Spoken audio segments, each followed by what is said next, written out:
자, 오늘 설교 제목을 한번 같이 따라해 보도록 하겠습니다. 내가 여호와인 줄을 그들이 알리라.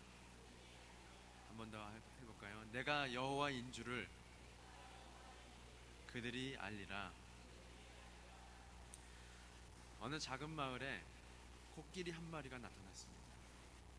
그 마을 사람들은 코끼리를 한 번도 본 적이 없기 때문에 너무나 신기했습니다. 아, 코끼리가 어떻게 생겼지? 이러면서 3, 4, 5 사람들이 모이기 시작했습니다.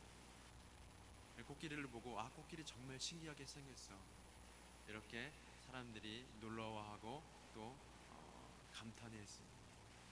근데 이 마을에 5명의 맹인이 살았어요. 이 맹인도 동일하게 코끼리를 보지는 못하죠.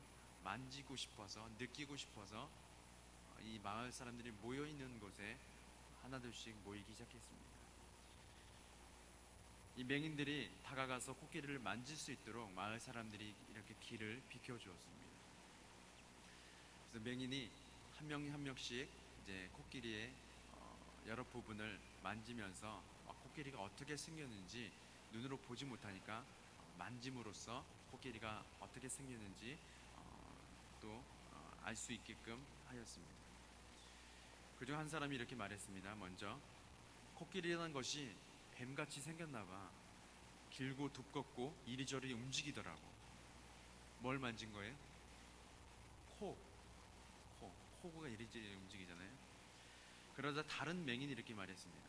아니야, 코끼리는 짧고 가느다란 줄 같았어. 뭘 만진 거예요? 꼬리를 만진 겁니다. 또 다른 사람도 이렇게 얘기했습니다. 둘 다 틀렸네. 코끼리는 평평하고 가느다랗고 천천히 움직였어. 커다랗고 판판한 부채처럼 생긴 게 틀림없어. 뭘 만진 거예요? 귀를 만진 겁니다. 이에 옆에 있던 사람이 또 얘기했습니다. 무슨 소리야? 코끼리는 단단한 벽 같았어. 어디를 만진 거예요? 몸을 만진 겁니다. 옆구리, 등, 단단한 벽 같았어요. 그들의 말을 가만히 듣고 있던 5번째 맹인이 이렇게 얘기했습니다. 자네들 감각도 이젠 예전 같지가 않고, 코끼리는 두꺼운 기둥처럼 둥글고 단단했어. 어딜 만진 거예요? 다리를 만진 거예요. 앞에 이야기에서 맹인들은 한 말이 모두 다 옳습니다. 각각 코끼리의 다른 부위를 만져보았기 때문이죠. 때때로 우리는 이 코끼리의 코만 만져보고는 이것이 코끼리 전체라고 생각하지만 너무 가까이서 바라보느라 어떤 일의 전체적인 의미를 깨닫지 못하는 경우가 많이 있습니다. 우리의 관점은 온전하지 않죠. 그뿐 아니라 우리의 지식도 부분적인 것에 불과합니다. 이 5명의 맹인들은 실제적으로 존재하는 것을 만지고 자기들이 만진 것을 말하였습니다. 그러나 각자의 결론은 달랐습니다. 모두는 각자가 만져본 코끼리의 실제에 대해서 반응을 보인 것이죠. 따라서 그 사람들의 말은 온전히 틀린 게 아니고 부분적으로는 다 맞는 이야기입니다. 그러나 그들 누구도 코끼리의 전체 모습을 이해한 사람은 없습니다. 이것이 문제라는 것이죠. 우리가 얼마나 믿을만하고 신실한 것과는 상관없이 인간인 우리는 하나님께서 보시듯이 전체 구도를 볼 수가 없습니다. 우리는 항상 부분적으로 그리고 희미하게 볼 뿐입니다. 그래서 바울은 고린도전서 13장 12절에 이렇게 얘기하고 있습니다. 우리가 지금은 거울로 보는 것 같이 희미하나 그때는 얼굴과 얼굴을 대하여 볼 것이요 지금은 내가 부분적으로 아나 그때에는 주께서 나를 아시는 것 같이 내가 온전히 알리라. 우리가 지금 읽고 있는 이 성경은요, 하나님에 대해서, 그분의 사랑에 대해서, 우리가 지킬 만한 말씀에 대해서 시대와 문화와 환경과 민족과 여러 가지 우리 사람들의 삶의 여건에 따라서 하나님께서 사람이 알아들을 만한 언어와 풍습과 문화로 기록되어 있습니다. 그렇기 때문에 이 성경 한 권을 가지고, 바꿔 말하면 이 성경 한 권을 가지고 온전히 하나님을 이해하기라는 거의 불가능에 가깝습니다.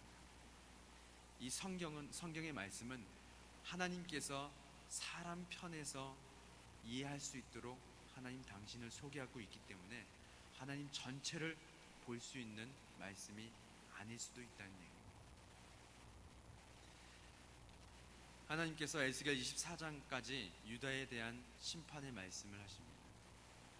그리고 25장부터 32장까지는 유다의 주변 국가들에 대한 심판을 말씀하고 계시죠.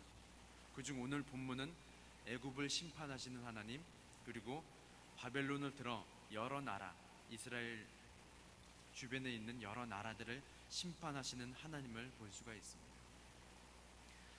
이스라엘 입장에서는 애굽이나 바벨론이나 똑같은 이방 민족이, 누구에게 망하든 이스라엘 백성에게 있어서는, 유다 백성에게 있어서는 굉장히 치욕적인 일입니다. 저 할례 받지도 못한 이방 민족에게 침략을 당하고 노력을 당하고 포로의 생활을 한다는 것 자체가 이스라엘 백성에게 있어서는 굉장히 치욕적인 사건입니다. 이해할 수가 없는 사건이죠. 그런데 하나님께서는 다른 나라, 그것도 바벨론 왕 느부갓네살을 통하여서 유다를 심판하고 여러 나라를 심판하시겠다고 말씀하십니다. 예레미야 4장의 20장 4절에 이렇게 얘기하고 있죠. 우리 함께 읽겠습니다. 여호와께서 이와 같이 말씀하시되, 보라, 내가 너로 너와 내 모든 친구에게 두려움이 되게 하리니 그들이 그들의 원수들의 칼에 엎드려질 것이요 내 눈은 그것을 볼 것이며 내가 온 유다를 바벨론 왕의 손에 넘기리니 그가 그들을 사로잡아 바벨론으로 옮겨 칼로 죽이리라. 예레미야 28장 14절에는 이렇게 얘기합니다. 만군의 여호와 이스라엘의 하나님께서 이와 같이 말씀하시니라. 내가 쇠멍에로 이 모든 나라의 목에 메워 바벨론의 왕 느부갓네살을 섬기게 하였으니 그들이 그를 섬기리라. 내가 들짐승도 그에게 주었느니라 하라. 20장에서는 유다를 심판하시겠다고 말씀하시며 28장에서는 모든 나라를 다 바벨론 왕 느부갓네살의 손에 넘겼다라고 얘기합니다. 예레미야는 에스겔과 동시대의 선지자였죠. 그런데 이것보다 더 이해할 수 없는 일이 있습니다. 예레미야 28장에 보면 두 명의 선지자가 서로 변론을 하는 장면이 나옵니다. 한 명의 선지자는 하나냐이고 그리고 예레미야입니다. 하나냐는 하나님께서 바벨론 왕의 멍에를 꺾으시고 바벨론의 포로 이스라엘 백성들을 다시 돌아오게 하고 성전을 건축하고 회복하게 하신 하나님에 대해서 찬양하고 그렇게 하실 것이라고 선포하고 있습니다. 우리가 생각하기에 이런 하나님이 우리가 생각하는 하나님이신 것 같아요. 그래서 예레미야가 이렇게 대답합니다. 아멘, 여호와는 그렇게 하옵소서. 하지만 그것은 하나님의 뜻이 아닙니다. 이렇게 얘기합니다. 이 중에 누구 말이 타당할까요? 이 두 명의 선지자라고 앞에 선 이 사람의 말을 이스라엘 백성들이 들었을 때 누구 말을 옳다고 여겼을까요? 누구 말을 이해할까요? 예레미야 28장 10절에서 17절까지 좀 길지만 제가 읽어드리겠습니다. 선지자 하냐냐가 선지자 예레미야의 목에서 멍에를 빼앗아 꺾고 모든 백성 앞에서 하냐냐가 말하여 이르되, 여호와께서 이와 같이 말씀하시니라. 내가 2년 안에 모든 민족의 목에서 바벨론의 왕 느부갓네살의 멍에를 이와 같이 꺾어버리리라 하셨느니라 하매, 선지자 예레미야가 자기의 길을 가니라. 선지자 하냐냐가 선지자 예레미야의 목에서 멍에를 꺾어버린 후에 여호와의 말씀이 예레미야에게 임하니라. 이르시기를, 너는 가서 하냐냐에게 말하여 이르기를, 여호와의 말씀에 내가 나무 멍에들을 꺾었으나 그 대신 쇠 멍에들을 만들었느니라. 만군의 여호와 이스라엘의 하나님께서 이와 같이 말씀하시니라. 내가 쇠 멍에로 이 모든 나라의 목에 메워 바벨론 왕 느부갓네살을 섬기게 하였으니 그들이 그를 섬기리라. 내가 들짐승도 그에게 주었느니라 하라. 선지자 예레미야가 선지자 하냐냐에게 이르되 하냐냐여 들으라. 여호와께서 너를 보내지 아니하셨거늘 내가 이 백성에게 거짓을 믿게 하는도다. 그러므로 여호와께서 이와 같이 말씀하시되 내가 너를 지면에서 제하리니 내가 여호와께 패역한 말을 하였음이라. 내가 금년에 죽으리라 하셨느니라 하더니 선지자 하냐냐가 그의 7째 달에 죽었더라. 하나님의 말이 틀렸다고 예레미야가 말씀하는 것입니다. 그런데 이때 당시 이스라엘 백성들이 이 말을 어떻게 받아들이고 이해했을까요? 그리고 오늘날 우리는 이 말을 어떻게 받아들여야 합니까? 예를 들어서 만약에 제가 강단에 서서 주의 설교 말씀에 우리가 함께 소망과 희망의 말씀을 듣고 또 그것을 통하여서 결단하고 하나님 제가 그렇게 살겠습니다. 하나님 감사합니다. 이런 말씀도 전하지만 한동안은 하나님께서 이렇게 말씀하셨어요. 우리 가자질교회 성도들에게 회개하라는 말씀을 전하라. 그렇게 살면 안 됩니다. 그런 죄를 지으면 안 됩니다. 한 달 동안 이 말씀만 계속 전했다고 생각해보세요. 아마 우리 교회 분들은 아무도 그런 분들이 안 계실 것 같아요. 아마 그렇지 않은 사람들이 저에게 와서 이렇게 얘기할 수도 있겠어요. 목사님, 제발 좀 소망과 희망의 말씀 좀 전해주세요. 이렇게 하지 않을까요? 다른 교회 사람들이 이스라엘 백성에게 있어서 하냐냐 선지자의 이 하나님의 말씀에 선포하는 것 같은 이 메시지는 이스라엘 백성에게 소망과 희망을 주는 메시지입니다. 왜냐하면 이방 민족에게 멸망을 당하고 성전이 무너지는 것도 억울하고 이해가 안 되는데 포로 생활을 해야 되는 것도 도저히 용납할 수가 없는 거예요. 근데 그런 이스라엘 백성에게 하냐냐가 가서 얘기합니다. 하나님께서 당신들을 이제 포로 생활을 청산하고 이스라엘로 돌아오게 할 것입니다 라고 얘기했을 때 이스라엘 백성들이 뭐라고 얘기했어요? 아멘! 하나님 그렇게 하옵소서. 우리의 삶에 이러한 상황이 처해졌다고 생각해 보세요.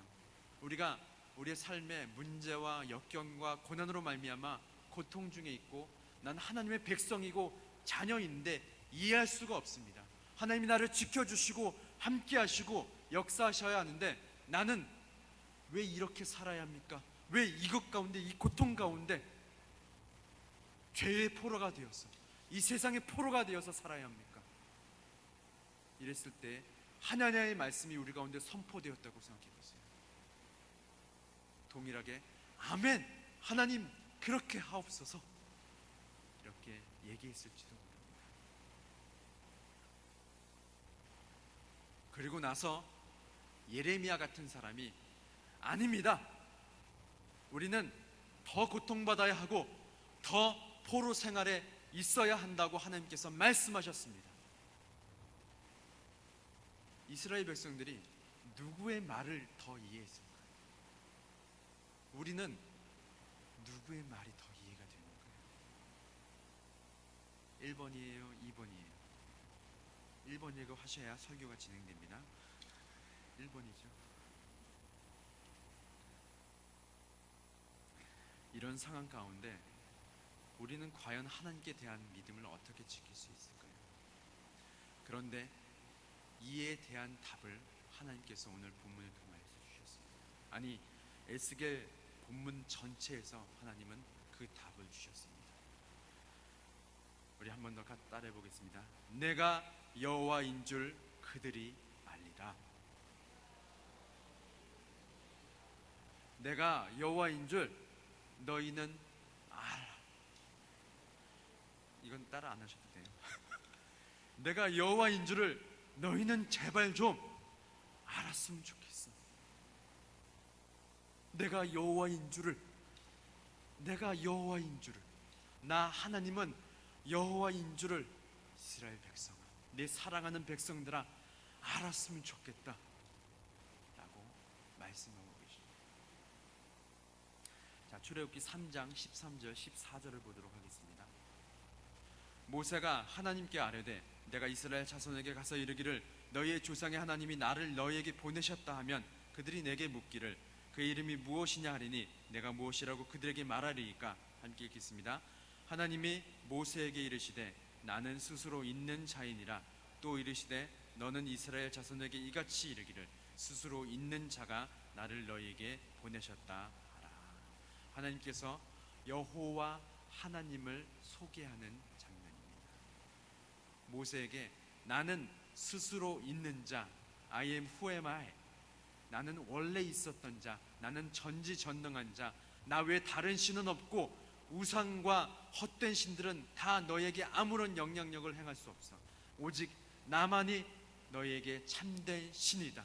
오직 나밖에 없어 라고 말씀하시는 것이 여호와 하나님이랍니다. 그렇다는 얘기는 에스겔서를 통하여서 이스라엘 백성에게 답을 주시는 것은 뭐냐면, 때로는 우리는 이스라엘과 같은 상황과 환경이 우리에게 닥쳐올 때에 나는 여호와라 라는 말씀은 내가 역사의 주관자시고 너희를 다스리시고 통치하는 하나님이신 것을 너희는 알았으면 좋겠어 라고 얘기하는 겁니다. 그래서 이스라엘과 같은 이런 상황과 때로는 우리의 삶 가운데 이런 문제와 어려움이 찾아올 때 우리는 이렇게 질문하기 쉽습니다. 하나님, 도대체 왜 우리에게 이런 상황과 환경을 주시나요? 왜 우리에게 이런 어려움을 주시나요? 이렇게 질문하기보다 우리는 이 질문을 이렇게 바꿔야 합니다.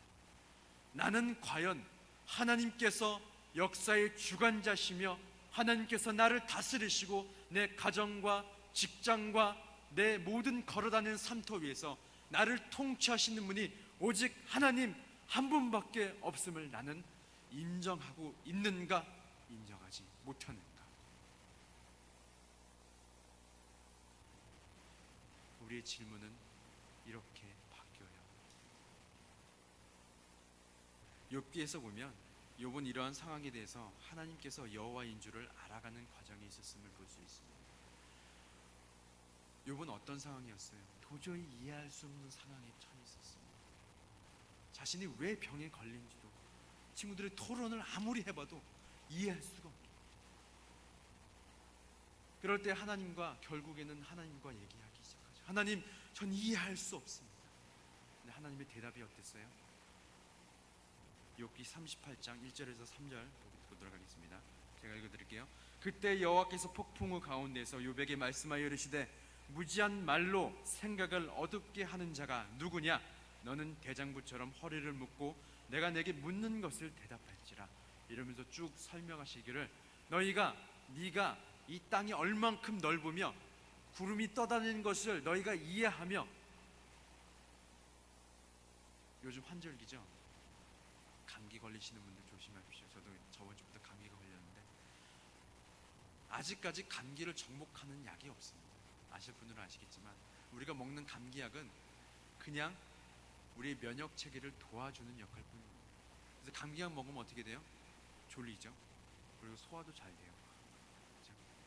에너지를 만들어야 되기 때문에 우리는 감기약조차도 만들 수가 없는 하나님의 놀라운 면역 체계를 우리는 따라갈 수가 없습니다. 그런데 우리가 그 면역 체계를 이해할 수 없다고 해서 그것이 돌아가지 않는 게 아니라는 거예요. 우리가 이 땅을 다 우리 일리로 다 측정하지 못한다고 해서, 우리의 머리털을 다 세지 못한다고 해서 하나님이 살아계시지 않는다고 우리는 단정 지을 수 없다는 얘기입니다. 이것이 욥에게 하신 하나님의 말씀이었어요. 그러자 욥이 뭐라고 대답하는지 보십시오. 42장 1절에서 6절입니다. 욥이 여호와께 대답하여 이르되 주께서는 못하실 일이 없사오며 무슨 계획이든지 못 이루실 것이 없는 줄 아오니 무지한 말로 이치를 가리는 자가 누구니이까? 나는 깨닫지도 못한 일을 말하였고 스스로 알 수도 없고 헤아리기도 어려운 말을 말하였나이다. 내가 말하겠사오니 주는 들으시고 내가 죽기 묻사오니 주여 내게 알게 하옵소서. 내가 죽게 대하여 귀로만 듣기만 하였사오나 이제는 눈으로 주를 배옵나이다. 함께 읽겠습니다. 그러므로 내가 스스로 거두어드리고 뒷글과 제 가운데에서 회개하나이다. 욥은 내가 비록 이해할 수 없지만 그럼에도 불구하고 일하시는 하나님, 계획하시는 하나님, 나를 안아주시고 함께 하시는 그 하나님, 광대하신 하나님을 내가 작게만 보았습니다. 하나님 죄송합니다. 이렇게 고백하고 있습니다. 예전에 어떤 선교단체에서 전도여행팀이 제주도를 갔습니다. 학생들이기 때문에 기도하고 준비하고 재정을 어렵게 준비하고 갔습니다. 어렵게 재정을 준비하면 굉장히 간절해지거든요. 약 2주간 제주도로 전도여행을 갔습니다. 여러 교회를 방문하며 순회하며 복음을 전하기 시작했고, 이제 돌아오는 항공 일정을 맞춰서 공항으로 갔는데 마침 그날 태풍이 온 거예요. 스펙터클하죠. 태풍이 온 겁니다. 비행기가 뜰까요? 못 뜰까요? 못 뜨잖아요. 이 학생들이기 때문에 더 이상 머물 재정도 없고 머물 장소도 없고 먹고 입고 자고 하는 것도 어떻게 할지 몰라 어쩔 줄 모르고 있었어요. 그러면서 기도하기를 하나님 도대체 왜 우리에게 이런 시련을 주십니까? 라고 하면서 3, 3호 모여서 자기의 죄를 고백하기 시작했어요. 혹시 우리 죄 때문에 태풍이 왔나? 굉장히 어린 마음들이죠. 혹시 나 때문에 하나님께서 태풍을 주셨나? 혹시 우리의 어떤 전도여행 중에 어떤 사건 때문에 태풍을 주셨나? 이런 조마조마한 마음에 서로의 마음을 나누고 막 기도하는 시간들을 가졌습니다. 시간이 지나서 태풍이 멎어졌고 다시 육지로 올라왔습니다. 근데 나중에 한 사실이 뭔지 아세요? 제주도에 태풍이 일었는데 전국적으로 한동안 가뭄이었거든요. 특히 영남권에 그 태풍으로 말미암아 가뭄이 해소되었다고. 이 전도행 팀들이 이것을 알고 하나님 앞에 회개했어요. 하나님께서 광대하신 하나님을 제가 몰랐거든요. 우린 우리 눈앞에 있는 것들을 보고 판단하여 이르기를 하나님 도대체 왜 우리에게 이런 일들을 행하십니까? 라고 하나님을 좁게만 보았지만 하나님은 그러한 분이 아니신 것을 우리가 알았습니다. 죄송합니다. 용서해 주십시오. 이 세상에 있는 모든 사람들은요, 자기 눈앞에 보이는 것을 믿음의 기준으로, 신뢰의 기준으로 삼으려는 경향이 있는 것 같습니다. 지금 당장 우리에게 하나님이 이 문제를 해결해 주시면 하나님은 살아계십니다. 역사하십니다. 과연 우리 하나님?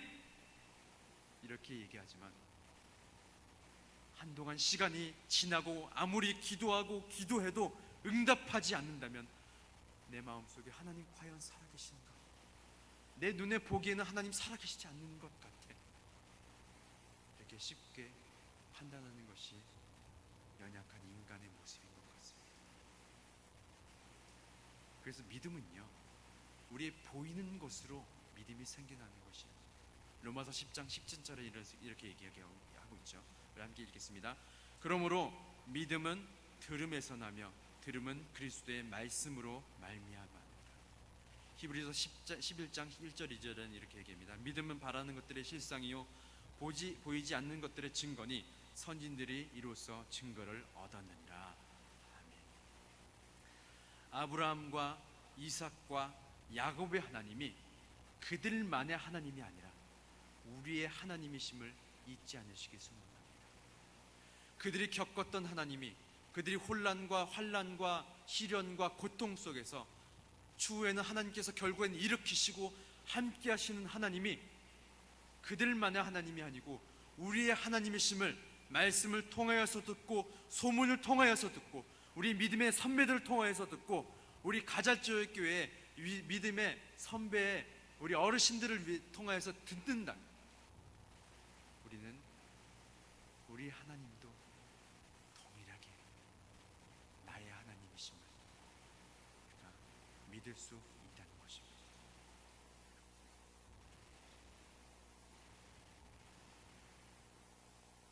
그들이 나를 여호와인 줄을 알리라. 이 말의 깊은 뜻 중에 하나가 또 있습니다. 우리 출애굽기 3장 11절 12절을 한번 보도록 하겠습니다. 모세가 하나님께 아뢰되 내가 누구이기에 바로에게 가며 이스라엘 자손을 애굽에서 인도하여 내리이까. 함께 읽겠습니다. 하나님이 이르시되 내가 반드시 너와 함께 있으리라. 내가 그 백성을 애굽에서 인도하여 낸 후에 너희가 이 산에서 하나님을 섬기리니 이것이 내가 너를 보낸 증거니라. 아멘. 출애굽기 3장 13절 14절에는 여호와 하나님이 어떠한 분이신지 소개하는 장면이 나오고, 이 앞절에 모세가 이렇게 얘기합니다. 나는 아무것도 아닙니다. 근데 내가 아무것도 아닌 사람이 어떻게 이스라엘 백성을 이끌어내겠습니까?